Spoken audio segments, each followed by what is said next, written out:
So let's get started. I was explaining a little bit earlier that I'm a Teams person. So doing things on Zoom always makes me a little bit nervous because I'm well out of my comfort zone. So do let me know if something goes awry or it's not working. I will do my best to fix it. So we're here today to talk about bringing calm to chaos. So let's have a look at what some of our aims are for today. So we're looking at understanding a little bit about the Agile in HR framework and its core principles and how I've used that to help with my own employed roles or with my clients. Identifying the causes of chaos within teams. Hello, welcome Natalie. We've done the pre-spiel, so use the chat if you've got any questions. You've just come on in time, so well done. So we're doing the Understanding the Agile in HR framework and how I've utilised that with clients. Identifying the causes of chaos within your teams or within your businesses. Creating a collaborative work environment, building trust and transparency among team members, and using some agile techniques or tools to manage projects and tasks, and also fostering a culture of continuous improvement.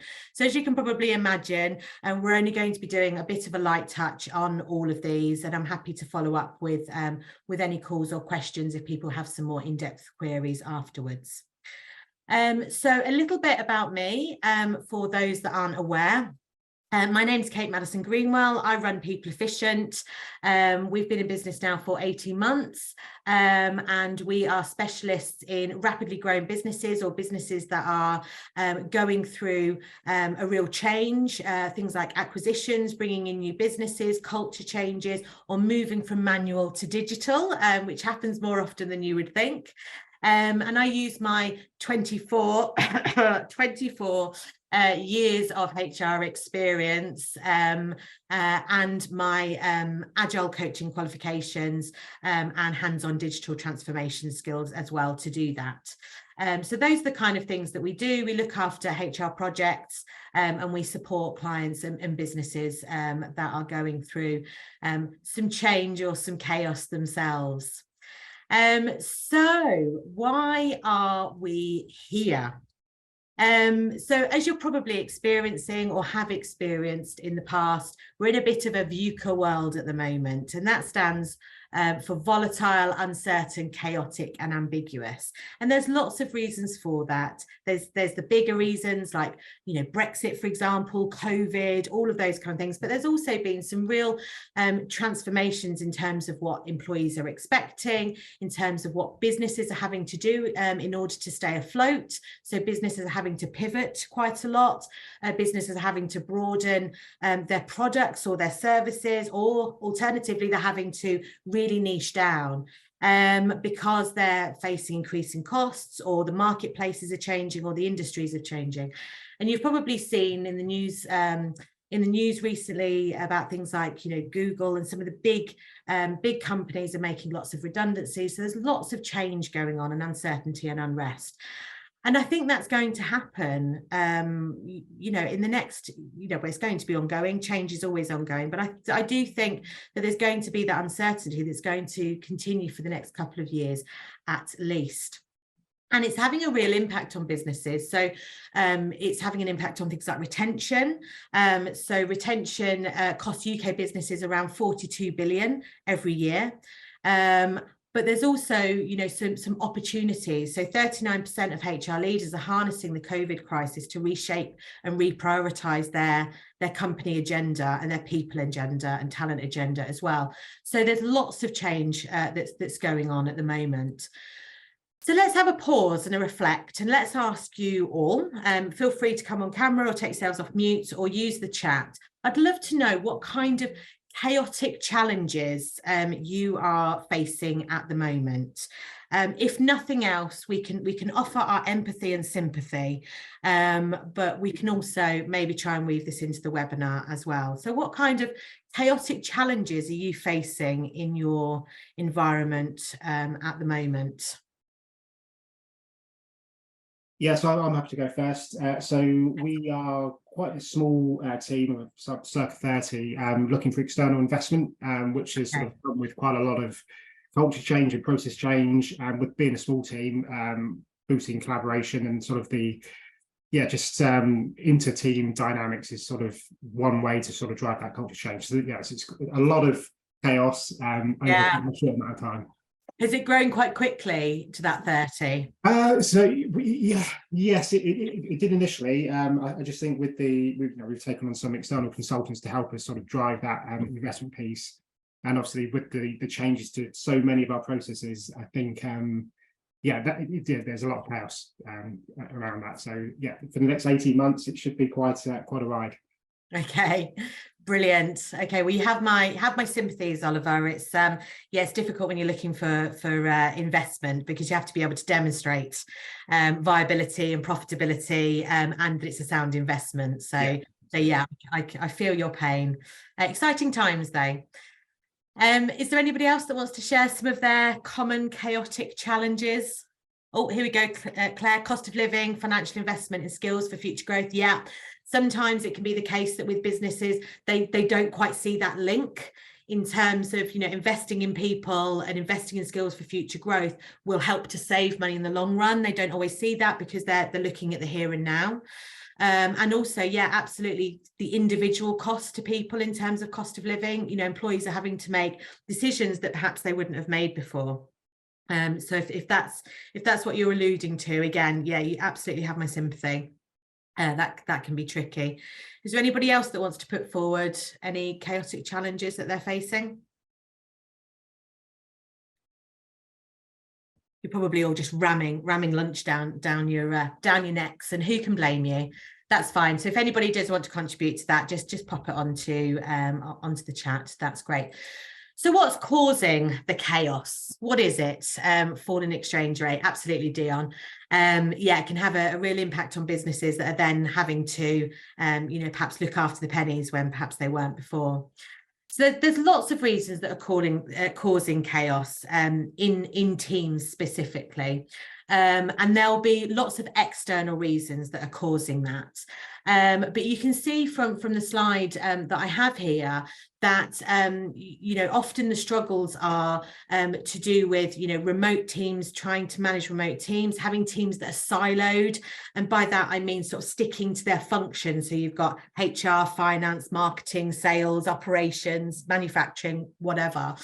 And there's also quite a lot of dependence on leaders. I'm seeing a lot with my clients that leaders are having to be all things to all people, which can be, very difficult and can often lead in a lot of burnout as well. And there's also manual processes. So we seem to be, in particular industries as well, which I won't name, but there still seems to be a real reliance on manual processes. And by that, I don't just mean paper, although that still happens, but also, needing lots of different people in a chain in order to process things. There hasn't been that embracement of digital transformation for a lot of companies that are in particular rapidly growing as well. So when we look at what's causing the chaos, I often look at things like, the processes. I look at, whether teams are working in a cross-functional way, or whether there seems to be a bit of conflict with teams. And I look at things like psychological safety, which can also be quite damaging when it comes to, trying to work effectively and efficiently without necessarily feeling that chaos all the time. So we'll have a look at some of these in a bit more detail.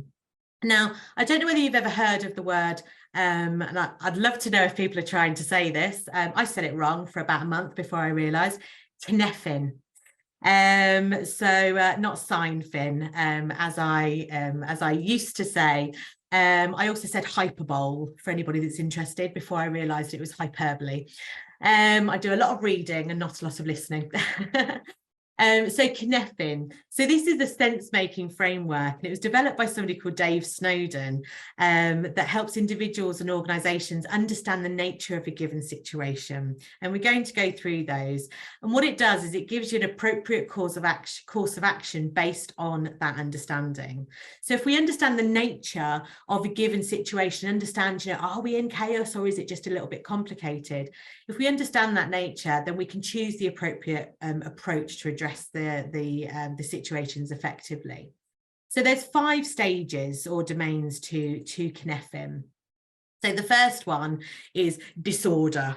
It's all absolutely manic. And it refers to situations where it's really unclear as to what's happening. So to give you a bit of an idea, so this could be when you're facing an ambiguous or uncertain situation where you really don't know what the problem is or what's going to be done about it. So it might be dealing with conflicting priorities and values in an organisation, or perhaps where there's competing perspectives and stakeholders with different needs and goals. So that can be, depending on the scale, that can be really disordered. The level up from that is chaos. So in a chaotic stage, the situation is quite volatile and urgent, and there's no clear cause and effect relationship between the actions and the outcomes. So in this kind of domain, you need to make quite quick and decisive actions to stabilize the situation and prevent any further harm. So that could be things like, a natural disaster, the early stages of COVID, a cyber attack, or any other kind of major crisis. So that's where you need to make decisive decisions, where you need to act, and then you need to understand, and then you need to respond.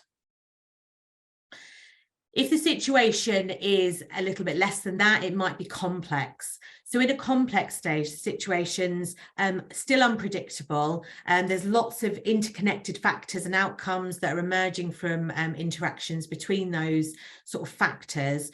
And in this domain, you're really having to, experiment and explore and look for solutions that might emerge from, collective brainstorming or getting people together to really understand what's happening. So in a complex situation, that might be something like developing a new product or service, or, addressing something that you want the business to do, like climate change, or, developing a new service or something like that.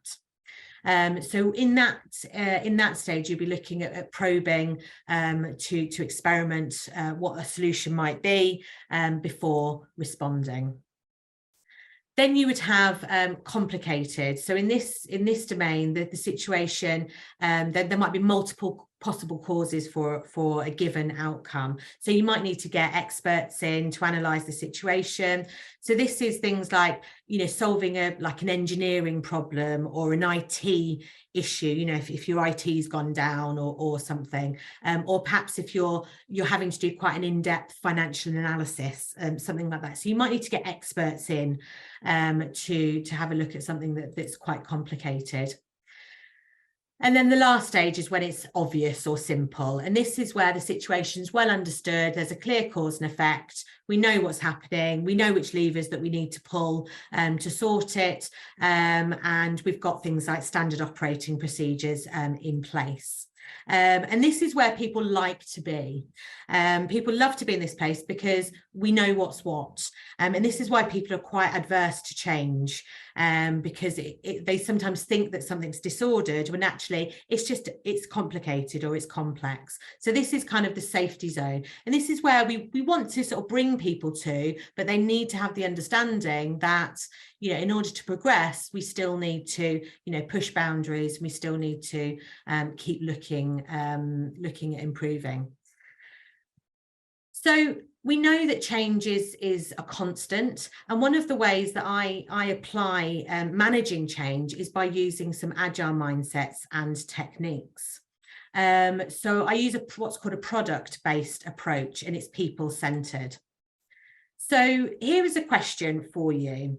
So there's a diagram or an image in front of you. And I would love to know if somebody can pop in the chat or feel brave and take themselves off mute. At what point would you be able to safely get from A to B? At what point are we thinking? So if we were building a car, at what point would we be able to get from A to B? What are we thinking?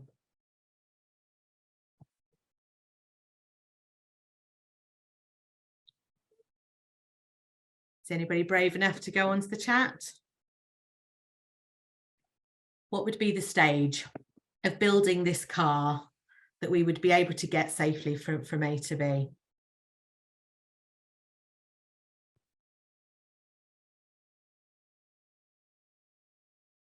Thank you, Claire. Thanks for not leaving me hanging there. I appreciate that. Absolutely, yeah, the final stage. So what often happens with businesses is that they diagnose a problem at the first stage, and they say, right, what we need to do is X.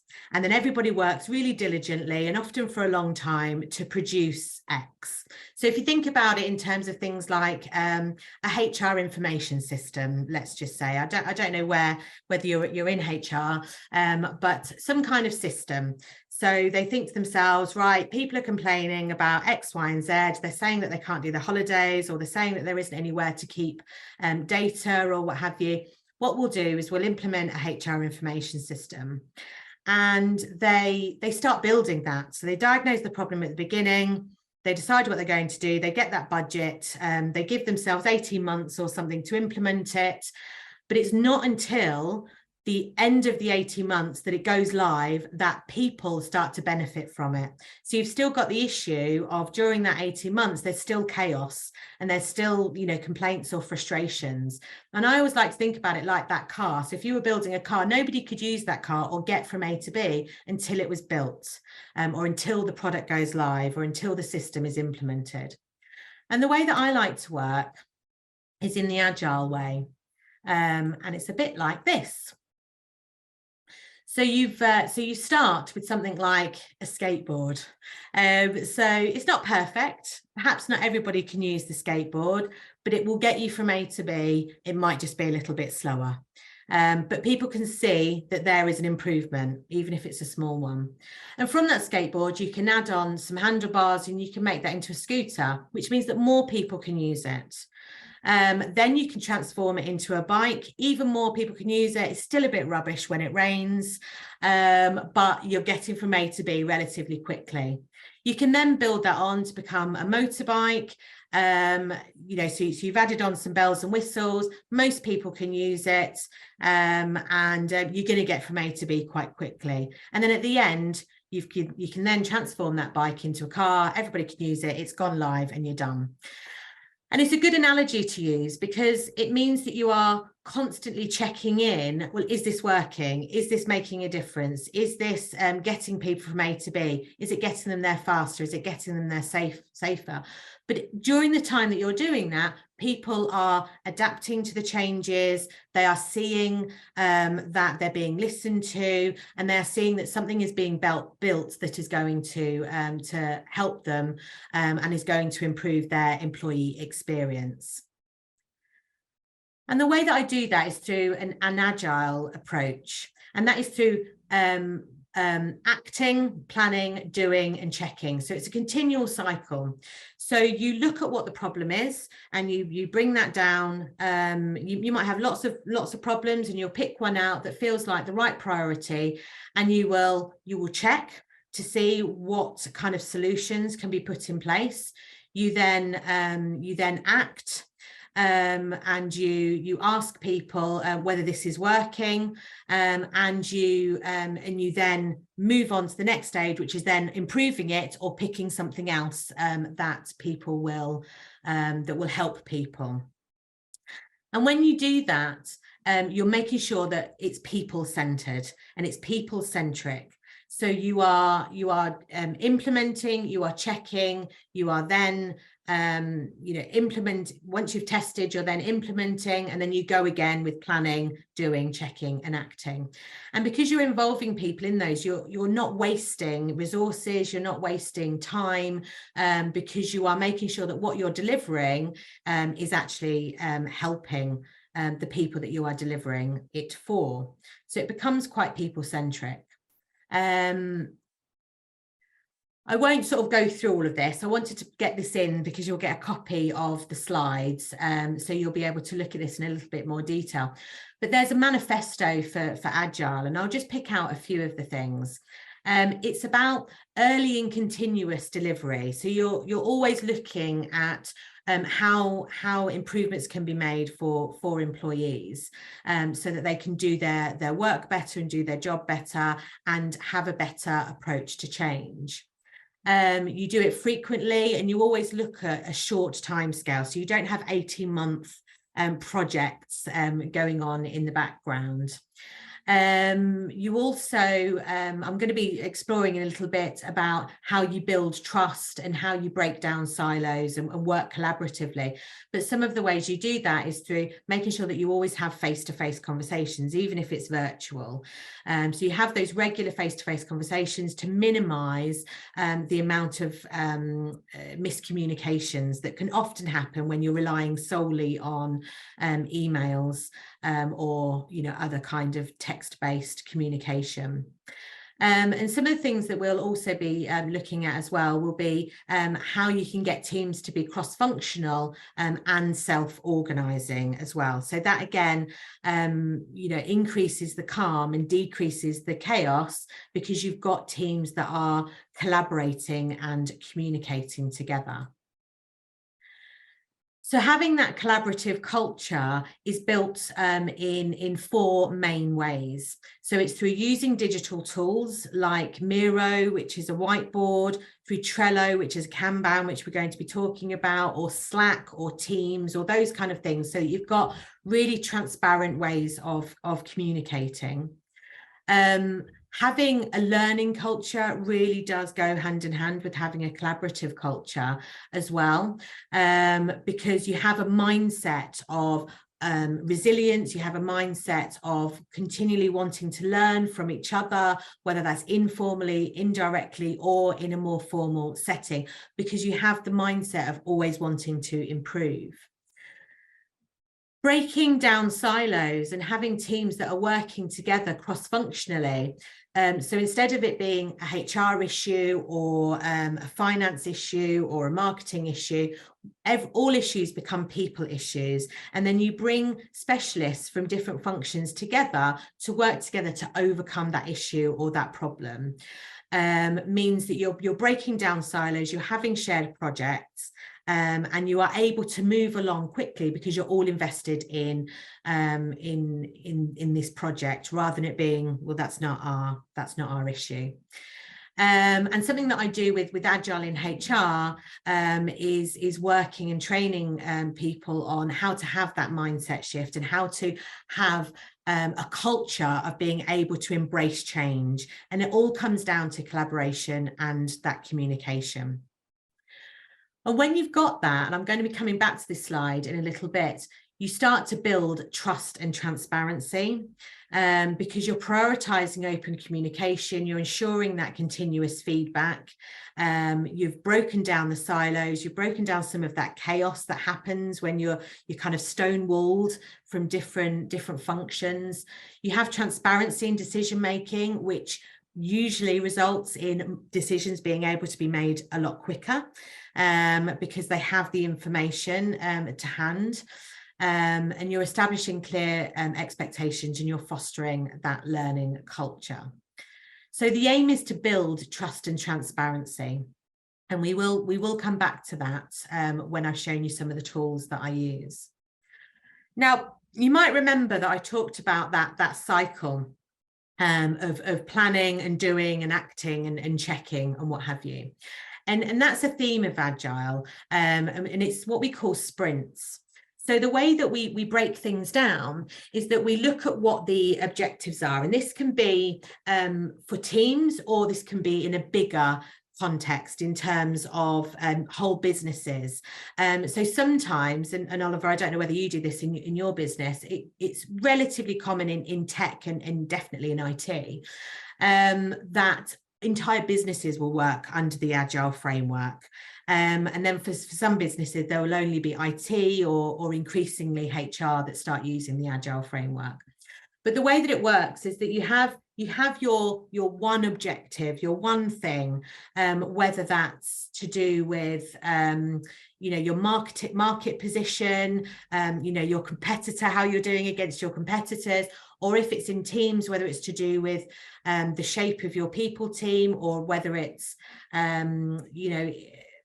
attracting the best talent, being the best in industry or what have you. You have your one objective. And then you have your key results, so how you're actually going to measure that underneath. And I've given some examples here. And then from that, each team or each function or work stream will then look at all of the things that need to happen in order to achieve this. And you'll probably know yourself that not all things have to happen all at the same time, and nor should they. That can cause chaos. But if you know all of the things that need to happen in order to achieve the key results, you then create a backlog. And from that backlog, you can then start to pull. And if you're working in a team or a project team, and you can use this to help people to become self-organizing. So rather than pushing tasks on people, you can pose the question of, okay, we've got this objective. These are the key results that we've agreed to. These are all the things that we've agreed need to happen. Where do we start? What's the priority here? Is it that we need to understand why people, let's just say it's the retention issue. Is it that we need to understand why people are leaving? Or do we already know why people are leaving and we need to actually do something about it? Or is it that rather than looking at a project that's across the whole business, if there's only one area that has an issue with retention, maybe we need to focus on just that one area. So you can start to pull things into your sprint, and sprints are usually 2 to 3 weeks. So you might not have a big backlog in your sprint. You may only have 3 things that are in your sprint. But the deal is with Agile is that those 3 things will be resolved by the end of the sprint. But you only focus on those 3 things. If something else comes up that's a priority, it waits until the next sprint, and then you agree whether or not that will be brought forward. So the way that it works is that at the beginning of your sprint, you do your planning, you agree what's going to be brought into the sprint backlog. You then start doing. You do your sprinting, you start working together, you have daily scrums or daily stand-ups where you communicate with each other what's happening, and you communicate with your leader as to whether there's any obstacles. Then you have a sprint review, and that might be where you demonstrate the value that has been added. You then have your retrospective, which is something that we'll talk about in just a second. And that's when you start to look at behaviours. You start to look at how the team is functioning, and you start to look at how behaviours can be changed in order to reduce the amount of chaos or miscommunication. And then you start again. So then you update your backlog, you look at what has been achieved, and then you look at your backlog again and bring in what's the new priority. And that means that you're always in a position whereby at the end of the 2 weeks or 3 weeks, if there is new priorities or the business has decided to change something, or perhaps that the budget has been pulled for a particular project, you haven't wasted loads of money or loads of time on something. You're able to pivot a bit more easily, and you're in the mindset of, okay, this change is a constant. And that reduces people's anxiety and burnout too. So if we look at some of the tools that I use, I've given you some examples here. So I don't know whether you're familiar with Kanban. It's something that is used to be able to track progress. And in its simplest form, it is what needs to be done, what's in progress, and what has been done. So that in its simplest form, that's what it is. And it can be used by leaders, by project leaders, or by team leaders to measure progress. And also to track progress. Okay, so where are we? Do we need to give more support to a particular person in order for this to be quicker? And also they can feed that back to any stakeholders that are interested in the project or in whatever it is that you're working on. I use Trello, and the reason I use Trello is because, first of all, it's free, brilliant. But second of all, it's really easy to use. And there's lots of different variations of Trello. So you can use Microsoft Planner, that's the same kind of thing. So if you're on Microsoft, then you can use that. That's free, and you can do lots of automations and what have you. But the one that I've chosen is Trello, because it's something that's open to all people. And the way that I like to use it is that we have a dashboard on the left. I do love a number. I love to see what's being achieved. It gives me a sense of smugness and satisfaction to see things being achieved. But I also leave some really clear cards with information, so it's really easy to see. So we put things like regularly used links and stuff like that on there too. I also have like ongoing and regular tasks. So any team will have, tasks that have to be done all the time. And I have these on repeating cards, so I don't have to remind myself all the time. So I have, so things like board reports and, employee relations issues, for example, I keep that on one card all the time so that I can clearly see those and I can have that reminder. Anything that's being worked on at the moment is moved to being in progress. So at any time, I know who is working on what on that particular day. If anybody is stuck on anything, they move the card into I'm stuck, and it sends me an alert. And I will help them to unstick themselves. That's how I view myself as a leader. I'm a servant leader. They are, they're the ones that tell me what they need, and I help them to, see through the chaos or see through, any obstacles that might be in their way. And then we have backlogs. So these are our individual commitments that we have made to resolve during this week. So it brings a sense of calm because we know what's happening. There's transparency there. People are committing every day to what they're going to be doing. And we know, importantly, we know what isn't being done. That's something that can be communicated. And that really helps. We talked a little bit about retrospectives as well. Now, I love a retrospective. Even if you don't do any of the other things, retrospectives are brilliant. And they really help to build psychological safety. I love to have fun with them. There's hundreds out there, but the general concept is what's going well, what do we need to continue doing, what should we stop doing, and what's having an impact. And it's a way of really having a regular check-in with people as a peer. So it's not just, with a one-to-one all the time, but as a team, what is it that we need as a team? What was frustrating during this week? And we have a social contract right at the beginning where we welcome honesty, we welcome kindness. So people aren't allowed to point the finger or be aggressive about anything, but we can say, look, when this happened, this was the impact it had on me. So when you delayed telling me something, it cost me half a day to kind of unravel that. So it would be great if we could agree that in future we do it a different way. So let's try it a different way, and we can make those kind of commitments and we can have that conversation because we believe that everybody is trying their best.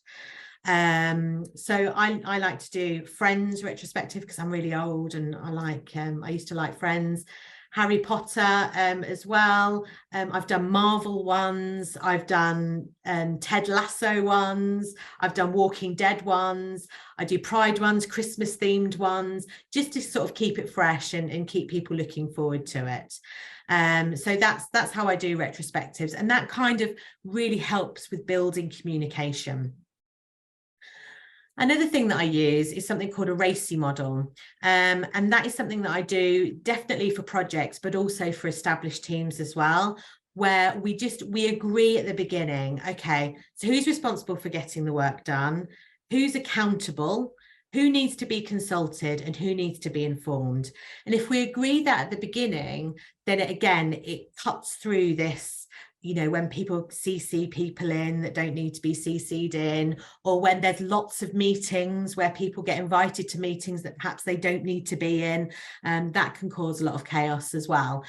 So I like to identify with all of the people that might be involved, okay, who needs to be consulted, who just needs to be informed, and then who's responsible for getting the work done and who is accountable. And that really helps people to understand communication levels. So that's something else that I like to use. So we talked about that impact on psychological safety, and hopefully with some of the tools and some of the interventions that I've talked about earlier, you can start to see in your mind how some of these things can have an impact. So we're building trust and transparency through prioritizing open communication. We can do that through using that Trello board, through Kanban, so it's really transparent what's going on with everybody.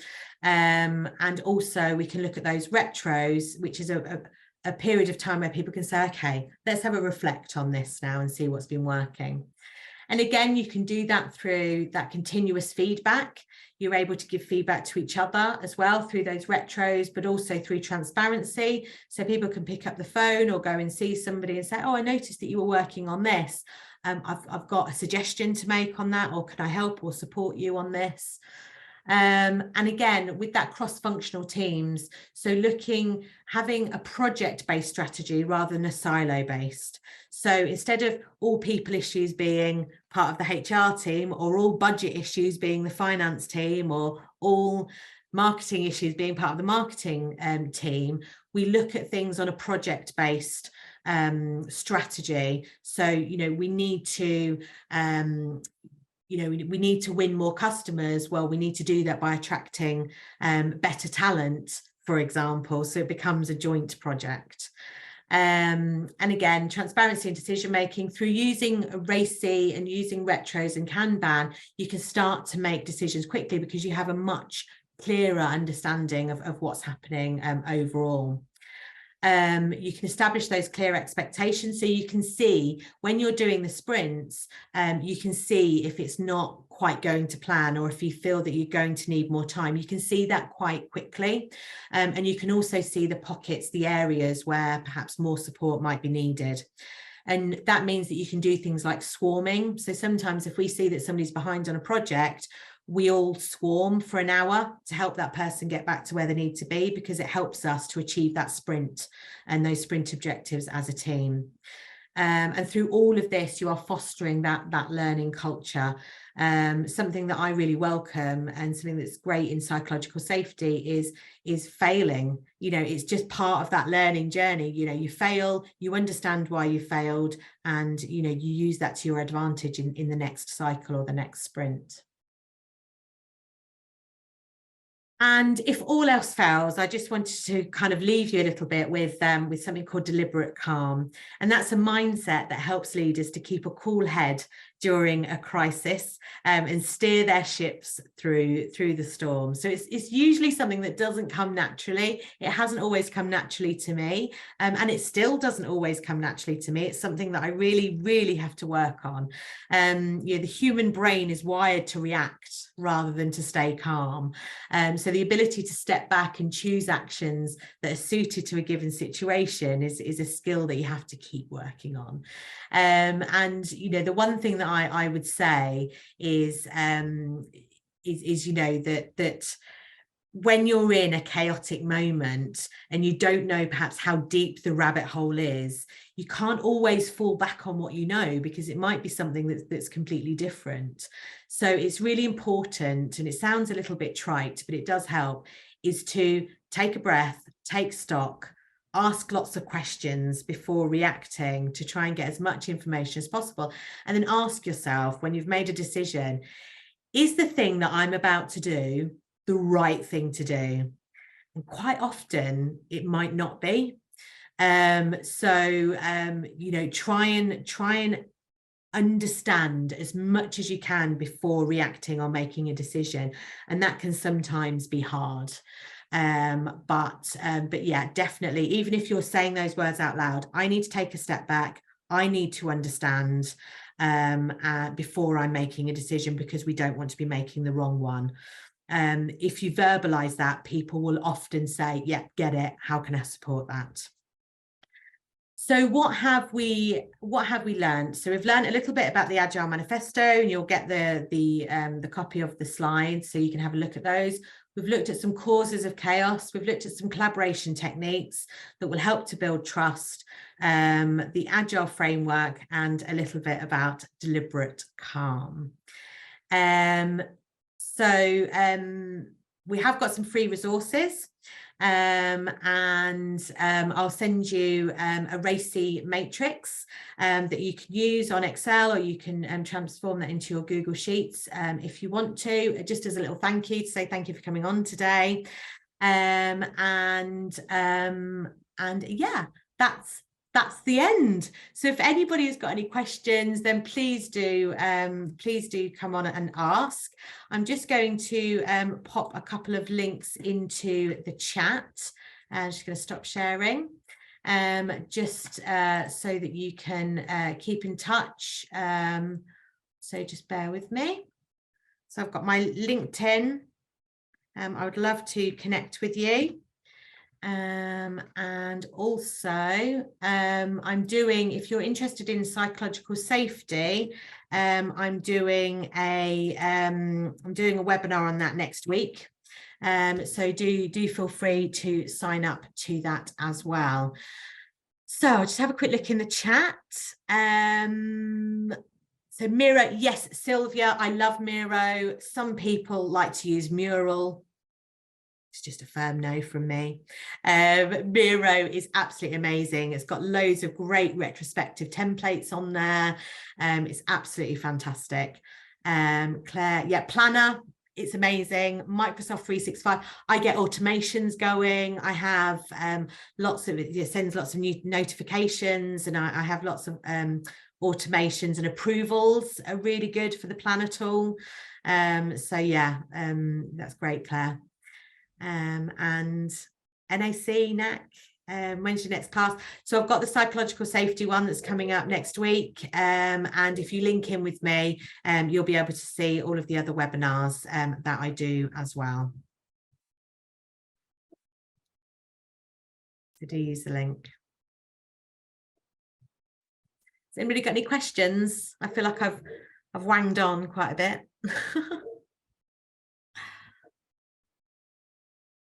Are we able to get a copy of the recording? I can see it's being recorded. Is that something you're able to share with us? Yes, I should be able to. Yeah, I'll need to. It'll probably be by WeTransfer. Okay. But yeah, if you link in with me, and yeah, send me your email address, and I'll send that over via WeTransfer.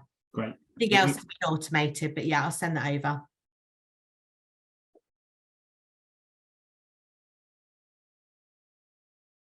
Thank you, Dion. Thank you, Sam.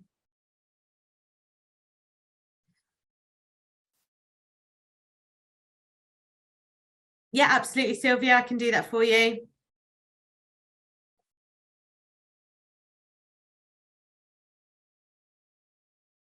Lovely. Well, if there's no questions, then I'm going to let you go and enjoy your lunch and enjoy the rest of your day. Thank you so much for coming. I really appreciate it. Thanks for the interaction. Thank you. Sometimes it takes a little while. I hate to think you've been hacked. Thank you. Bye. Thank you. Bye. Yeah, do take